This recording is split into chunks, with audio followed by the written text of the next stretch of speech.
Баршаңызға сәлем.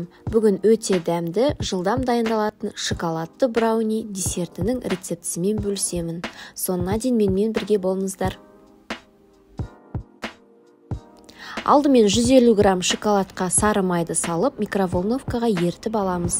Микроволновкаңыз болмаса, ақырын отта ертіп алсаңыз болады.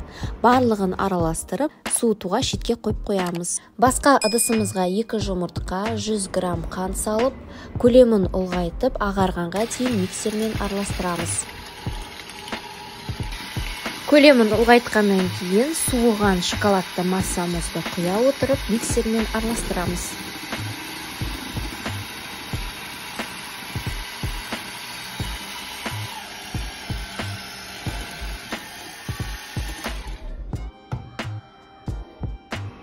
Жетпіс грамм ұнға 20 грамм какао ұнтағын, 1 шай қасық қопсытқышты салып, құрғақ ингредиенттерді електен өткізіп аламыз.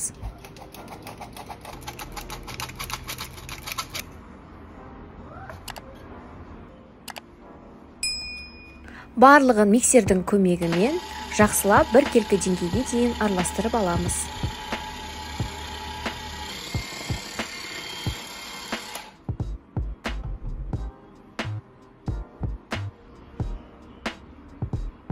Массамызды пергамент қағазы төселген формаға құйып, бір келкі тегістеп, қалауларыңыз бойынша бетіне малина, клубника, банан, мандарин, кез келген жидектерді не болмаса жаңғақтарды салсаңыздар болады.